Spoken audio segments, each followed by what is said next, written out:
están? ¿Cómo les va? Hoy día es viernes 6 de mayo de 2022. Este es el podcast constituyente del Libero con Marcela Cubillos y Germán Concha como cada viernes. Y estamos en este programa en una semana, además, que ha sido llena de noticias, porque han pasado cosas muy relevantes dentro y fuera de la convención, y como cada viernes entonces vamos a pedirle a Marcela Cubillos, que está dentro, ¿no?, el epicentro mismo de la noticia, que nos cuente, a su juicio, cuáles fueron los hitos de la convención esta semana, Marcela. Bueno, muchas gracias. Yo diría que esta vez tenemos un hito no propiamente tal de votación del texto de la convención, y otros que son hitos, por supuesto, de votaciones en el Pleno. Al primero me refiero con el almuerzo que sostuvimos todos los convencionales de Renovación, Evópoli, Independientes de Chile Vamos, Partido Republicano, la UDI, con Cayetana Álvarez de Toledo el martes. Ella siguió este proceso de cerca, y cuando la invitamos a ir a la convención, dijo de inmediato que sí. Y ver de verdad, como ella le dijo ahí a un periodista que la criticaba por ser española y estar comentando el proceso, y le dijo clarito, ¿no es cierto? Le dijo: usted no le molesta mi nacionalidad, sino lo que molesta son mis ideas, porque hace un par de semanas estuvo Pablo Iglesias acá alabando el proceso y al gobierno de Boric, y a nadie le importó, lo paseaban por los medios.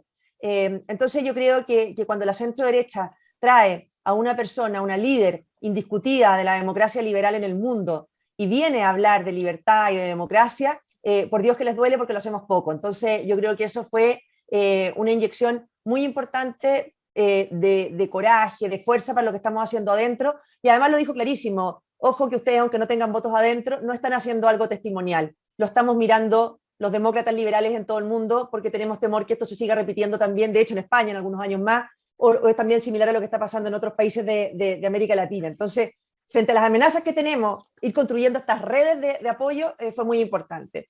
Yo diría que lo segundo es que esta semana se votó el artículo más grave de los que va aprobado en el texto de la Constitución, a mi juicio, con gritos de los convencionales de pueblos indígenas, apoyados por supuesto por la izquierda, de que las tierras robadas serán recuperadas. Se aprueba la norma que permite y da privilegio a los representantes de las agendas indigenistas de apropiarse de tierra. Y esto lo vamos a explicar, me imagino, durante el podcast, pero apropiarse de tierras es apropiarse de tierras de otros chilenos, no indígenas. Esto no están en el aire, esas tierras, se le quita a otros en razón de utilidad pública, como dice este artículo. Entonces yo creo que aparte de la debilidad con que quedó el artículo 20, que es el que se refiere a la propiedad del resto de los chilenos, los privilegios del 21 para la propiedad de los indígenas termina de resolver y de cerrar, ¿no es cierto?, esta plurinacionalidad y estos privilegios para los pueblos indígenas. Lo único que está claro es que el 4 de julio va a haber una propuesta de constitución para los indígenas, y quedará pendiente una propuesta de constitución para el resto de los chilenos. Genial, Marcela, yo creo que ha hecho un muy buen sobrevuelo, y yo me voy a tomar de eso precisamente para que volvamos y hagamos doble clic en algunas de las cosas que tú planteaste, y quiero de hecho partir por el artículo 21 que tú mencionaste. Quiero pedirle a Germán que lo comente, pero permítame leerlo. Tiene 12 líneas, digamos, porque me parece que es bueno saber exactamente lo que estamos hablando. El artículo 21 dice lo siguiente: dice, derecho a las tierras, territorios y recursos. El Estado reconoce y garantiza, conforme a la Constitución, el derecho de los pueblos y naciones indígenas a sus tierras, territorios y recursos. La propiedad de las tierras indígenas goza de especial protección. El Estado establecerá instrumentos jurídicos eficaces para su catastro, regularización, demarcación, titulación, reparación y restitución. La restitución constituye un mecanismo preferente de reparación de utilidad pública e interés general. Conforme a la Constitución y la ley, los pueblos y naciones indígenas tienen derecho a utilizar los recursos que tradicionalmente han usado u ocupado, que se encuentren en sus territorios y sean indispensables para su existencia colectiva. Este artículo 21, que ha generado tanta controversia, Germán Concha, ¿por qué es tan controvertido, a tu juicio? Hola, ¿cómo están?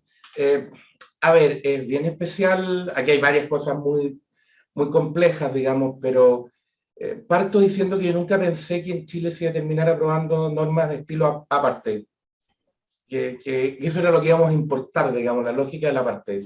Y eso es lo que estamos haciendo. O sea, Tú recordabas hace unos días que esta semana para los fanáticos de Star Wars es el 4 de mayo, la fuerza... May the fourth be with you. Exactamente, y esa idea de además que está en una de las películas cuando la princesa Amidala dice la libertad muere entre aplausos, bueno, ahora la igualdad ante la ley murió entre aplausos. Un esfuerzo occidental muy importante que empieza en Roma con la idea de que el derecho puede, como se hace en la razón, puede ir más allá de los orígenes de las personas y generar reglas en las que nos encontremos, no que nos separen. Bueno, todo eso muere, matamos la igualdad ante la ley y ahora nos vamos a una lógica de aparte de que hay algunas personas que tienen ciertos regímenes y otras que tienen otros, y que esos regímenes no conversan bien entre ellos además, y que están basados en una suerte de lógica de revancha. Problemas de esto. La norma parte diciendo que el Estado reconoce unos ciertos derechos anteriores a él. Entonces tú dices, ¿cuáles? Los que estaban antes de la conquista. Si los que trajeron la lógica de derecho de instituciones occidentales son los conquistadores, es la conquista la que incorpora América a Occidente, no es al revés. Entonces, aquí no había un Estado en forma que tú dijeras, mira, la propiedad estaba registrada, había títulos, se sabía exactamente quién era de quién, y hubo una suerte de gigantesca usurpación, pero tú puedes reconstruir lo que había antes. ¿Cómo sabes a qué te estás refiriendo? Ocupación histórica ancestral, originaria. ¿Cómo? ¿Qué es eso? ¿Dónde está definida? ¿Cómo se registra? Hay que volver aquí a la época, y no estoy haciendo sarcasmo, pero hay que volver a Pedro Valdivia. Eso es lo que están diciendo, hay que volver 400 años. ¿Cómo determino qué es, qué significa, hasta dónde llega? Eso es un gigantesco problema. Para los mayores esto suena a una supercora. Aquí lo que está haciendo es generar una supercora. O sea, si la cora fue un desastre, esto es la cora con esteroides, digamos, porque lo que está haciendo es generar una institucionalidad que va a tener que catastrar, re-registrar, por de pronto, esto es bien interesante porque se supone que es lo de los pueblos originarios y son todas instituciones occidentales. Los catastros, los registros, los títulos, todo eso lo trajeron los conquistadores, no estaba acá. Eso todo es del opresor, por decirlo de alguna manera. Bueno, el opresor ahora tiene que empezar a buscar estos registros, pero además tiene que restituir. Y la restitución es una palabra que en derecho tiene contenido, no es vacía. Tú cuando dices restituir, yo estoy devolviendo algo que era de otro y que alguien lo tiene malamente, está mal habido. Yo restituyo lo que fue privado a alguien y por lo tanto se lo devuelvo. Entonces aquí la pregunta es, ¿restitución significa solo que voy a devolver en especie? Es decir, que devuelvo ese terreno, vaya a saber uno cuáles son, porque con la amplitud de lo que se ha planteado hasta ahora, esto es todo Chile, esto no es la macrozona. Ojo que esto no es, mira, vamos a revisar la macrozona, no, así como está redactado, esto es revisar el país entero, porque en cualquier parte, claro, en cualquier parte puede aparecer alguien que diga, no, mira, aquí había una comunidad hace 200 años atrás, ¿dónde consta? Ah, no, mira, hay una persona que dice, listo, o lo peor, y por eso asocio a la cora, es que podemos empezar a tener tomas para validar la aplicación después del mecanismo. Pero hecho eso, tú dices, vuelvo sobre la idea de restitución. Restitución es solamente devolver en especie, y por lo tanto tengo que entregar el terreno, vaya a saber uno a quién, pero ya, supuesto que hay que hacer eso. O significa además que como estoy restituyendo, el titular actual debe ser tratado como usurpador y no tiene derecho a nada. Pues es una pregunta que no está resuelta aquí. Pues dice, hay que catastrar, titular, registrar y preferentemente restituir. Ya, pero y los terrenos hoy día están inscritos. No son de nadie, son de alguien. ¿Qué hago con ese derecho? Pues se dice, la restitución se entiende siempre interés general. Ya, lo que la Constitución está diciendo es que voy a expropiar a los que están hoy día y les voy a pagar, o que voy a entender que como el derecho era anterior, que es lo que está diciendo el inciso previo, entonces el que tiene hoy día tiene mal habido, porque ese derecho anterior que está revalidando el Estado no existía y por lo tanto es un usurpador, y voy simplemente a quitarle, a transferirle al nuevo titular, y el que tenía, bueno, perdió y sería, digamos. Y la guinda de todo esto, si es que cabe usar esa imagen, digamos, es que al final te habla de derecho a recursos que se han usado de manera tradicional, en fin, ya. Y uno dice, recursos que se hayan usado. No puede ser el suelo, porque el suelo ya estás hablando. Entonces, ¿de qué estamos hablando? ¿Del agua? de la flora, los árboles, las plantas, de los animales. De eso estamos hablando. Entonces ahí genero como una especie de cápsula. ¿Qué pasa con las zonas donde tú sacaste los árboles nativos y los reemplazaste por árboles que tengan utilización empresarial, en fin, es otro tipo de planta? Tienes que reforestar, porque hay que devolver el uso tradicional. ¿Cómo se determina el uso tradicional? ¿Qué es eso? ¿Cómo se acredita? ¿A quiénes lo demuestran? ¿Cómo se registra? Todo eso es un gigantesco problema. Es un gigantesco problema respecto de la propiedad, insisto, en todo Chile, y respecto al uso de los recursos naturales. Esto es mucho más complejo de aplicar y más grave que las normas que se han aprobado respecto a naturaleza. Porque esto, sumado a la naturaleza, esto te hace prácticamente imposible la operación normal, digamos. Claro. Demos el siguiente paso en la misma lógica. Y Marcela, te quiero leer el artículo 20, suponiendo entonces que esto va a conducir a una expropiación.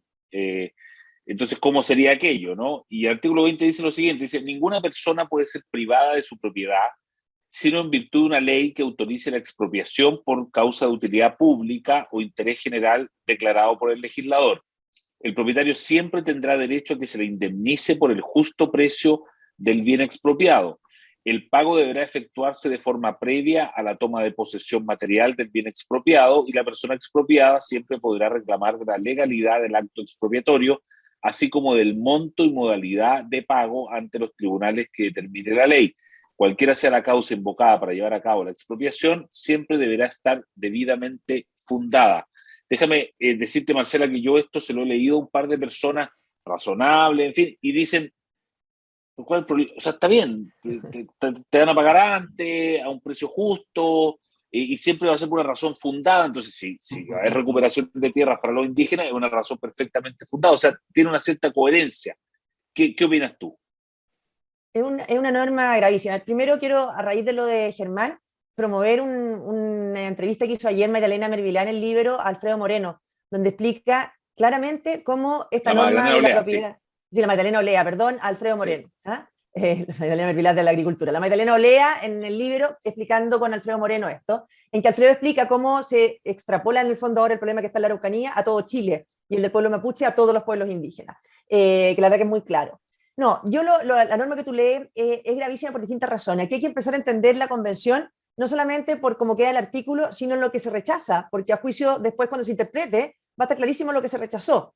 Aquí se rechazó la norma actual, ¿no es cierto?, en que se tenga que pagar el daño patrimonial efectivamente causado. Se rechazó el precio de mercado y se deja este concepto de precio justo que además es muy delicado porque te dicen, no, pero si es que el Código Civil lo usa a raíz de lesión enorme en la compraventa, pero lo usa para un trato entre pares, entre particulares. Entonces, acá cuando te dicen que te va a pagar el precio justo, y ese precio justo no es el valor de mercado, no es el daño patrimonial efectivamente causado, porque por algo lo rechazaron, ese precio justo lo determina el Estado, ¿no es cierto?, una ley, los políticos, y ese precio justo ya no es entre iguales, no es justicia conmutativa, como se llama en derecho, sino que más bien justicia distributiva. Entonces, por ejemplo, si se va a expropiar a miles de propietarios por donde se va a hacer un camino, bueno, si el Estado tiene mucha necesidad o considera de mucha utilidad hacer ese camino, ese precio justo puede ser bastante menor que el que la persona cree que vale su casa, porque la utilidad pública puede ser muy grande, entonces en justicia hay que pagar mucho menos para poder expropiar ese predio o esa casa. Entonces el precio justo no garantiza nada. Entonces cuando te dicen, es que está en la Constitución francesa, o sea, ¿de cuándo acá nosotros tenemos la misma historia de resguardo del derecho de propiedad que los franceses? Si estas normas se están construyendo sobre una historia de expropiación. Y después cuando te dicen, se paga antes. Primero, ¿de qué te sirve que te paguen antes el precio que no vale tu casa? Porque a ti la gracia de que te paguen lo que vale tu casa es que tú te puedas comprar una similar o construir una similar. Esa es la gracia de que a ti te paguen lo que vale, no lo que otro considera que es justo. Y después, no está establecido que se pague al contado ni en dinero efectivo. Por lo tanto, te pueden pagar bonos Cora, los conocimos ya, los conocimos y que no se traducen en nada. Entonces la ingenuidad, o sea, ¿de qué te sirve que te digan que te van a pagar antes, cuando no te van a pagar al contado ni en dinero efectivo? ¿Y de qué te sirve que te van a pagar antes, cuando no te van a pagar lo que vale tu casa, sino que los políticos determinan que vale tu casa? ¿Ah? Y ellos van a determinar que es muy justo ese precio. Es completamente distinto a la relación entre particulares. Germán, ¿algo que agregar respecto de este punto de la expropiación y el precio justo, comillas? A ver, dos cosas. Una, el artículo, un minuto sobre el tema de propiedad indígena de nuevo. ¿Ah? Ojo, el artículo 21 leído tal como está, no está diciendo que yo tenga que expropiar a los actuales titulares. Puede ser perfectamente interpretado como que esos títulos no valen, porque ese artículo está partiendo diciendo que el Estado reconoce la propiedad de los pueblos y naciones indígenas que existían antes de la llegada a Occidente, por decirlo en términos simples, digamos. Ya. O sea, peor aún, podrían quitar. Podría ser contra cero, si ese es el problema, porque la expropiación supone que yo reconozco bien, mal, más o menos, en fin, pero reconozco un dominio del privado. Para decirlo en términos muy simples, la expropiación es una venta forzada en que la ley reemplaza la voluntad del vendedor. En vez de que comprador y vendedor se tengan que poner de acuerdo, la ley dice, señor, usted está obligado a vender. ¿Por qué? Porque hay un interés general, en fin. Pero yo reconozco que usted es el dueño y por eso le pago, porque estoy reconociendo que es dueño. Si yo digo que el Estado reconoce que había una propiedad anterior a él mismo en ciertas personas y que la herramienta preferente, dice el artículo 21, es la restitución, tú dices, bueno, restitución y restitución en especie, tengo que devolver eso, podría ser la figura. Pero además, si yo reconocí un derecho preexistente, ¿por qué voy a expropiar? O sea, podría perfectamente decir, no señor, el título actual es el que no vale, este señor es un usurpador, ya discutimos eso, que podría ser una lectura de este texto. Y por lo tanto, vengan esas tierras para acá contra nada. Contra nada. Y en la mejor lectura posible, como dice que la restitución se entenderá siempre interés general, entonces la discusión sobre si la expropiación procede o no está resuelta por la propia Constitución. O sea, en la mejor lectura, en la más pro privado, etcétera, que insisto, con este régimen de apartheid creo que es la más difícil que se haga, pero en fin. Y en propiedad propiamente tal, en la general, en la del resto de las personas, digamos, el precio justo es un tema porque estás cambiando la indemnización del daño patrimonial efectivamente causado, pero ese fraseo no es casual. Ese fraseo es respuesta a la CORA, al proceso de la reforma agraria, pero además a la negociación de la gran minería del cobre. ¿Se acuerdan de que lo que se hizo, esto lo hizo Chile, y ojo, lo hizo por unanimidad? O sea, así que las tonteras se hacen habitualmente entre aplausos. Las brutalidades jurídicas en Chile se hacen con aplauso, con académicos diciendo que esto es fantástico, no se preocupe, se va a funcionar. Tenemos historias largas en hacer estas cosas. Cuando se expropió la gran minería del cobre, se utilizó una fórmula que hablaba de las utilidades excesivas. Entonces dijo, mire, yo le voy a pagar la inversión minera que tiene, sí, pero le voy a descontar las utilidades excesivas. ¿Y quién va a definir las utilidades excesivas? Yo, pues, obvio, el Estado. Entonces, al final, ¿es una protección? No, es cáscara. Te estoy haciendo una mise en scène de que te voy a reconocer el derecho y en el momento en que hay que reconocerlo efectivamente, que acreditar la causal o además pagar lo que corresponde, tú decís, no, mira, este es el precio de mercado, pero eso no es justo. No es justo porque, por ejemplo, tú tienes muchos otros bienes. Entonces esto distorsiona, entonces te voy a hacer un descuento. No es justo porque este bien tiene una utilización ancestral, descuento. No es justo porque tú has ganado mucha plata a lo largo del tiempo, entonces ya descuento. Y además, el artículo general que comentaron recién con Marcela, dice que lo que tú puedes impugnar es la modalidad de pago. Y la característica de la norma constitucional actual es que precisamente para evitar brutalidades como las que se hizo en la reforma agraria o las que se hizo en la nacionalización de la gran minería del cobre, es que se dice que la regla general es pago al contado y en dinero efectivo, a menos que el expropiado acepte una cosa distinta. Si tú no aceptas una cosa distinta, el Estado tiene que pagar en dinero y tiene que pagar al contado. ¿Para qué? Para evitar que me paguen con bonos Cora, que volvió la inflación, que no tengan inflación incorporada, etcétera. Para evitar eso, para asegurar que el Estado tiene que reparar lo que efectivamente está causando. Y de hecho, la regla de que se toma posesión material solo una vez que se paga, bueno, pero ese monto, si hay una discusión entre entre el privado y el Estado hoy, conforme a la normativa vigente, hay un perito independiente que tiene que fijar un valor, se paga al menos todo lo que no está discutido y después se discute el resto, pero al menos todo lo no discutido se paga. Y esto está controlado por un tribunal. Todo lo que tú estás haciendo ahora es sacar eso y dejarlo a ley simple. Entonces, como lo estás dejando a ley simple, porque te dicen, en otros países esto está en una ley. Sí, claro que está en una ley, porque esos otros países no tienen la historia de pasar por arriba de la propiedad privada que tiene Chile. Y que es la que está volviendo a escribir ahora, digamos. Así es, y que mucha gente lo vive como un trauma, sin duda. Marcela, sabemos que tenemos que liberarte porque tienes que partir a la convención. Le agradezco una vez más, Germán y Marcela, por estos minutos con el Líbero todos los viernes. Muchas gracias. Hemos quedado inquietos, no se puede decir otra cosa, pero muy informados y eso está muy bien. Así es que tengan un buen fin de semana y nos vemos la próxima. Gracias, igualmente, también. Chao. Haz que estos contenidos lleguen más lejos haciéndote miembro de la Red Líbero. Te invito a suscribirte aquí a nuestro canal de YouTube. Vas a estar al día con nuestros mejores contenidos y no los vas a encontrar en ninguna otra parte.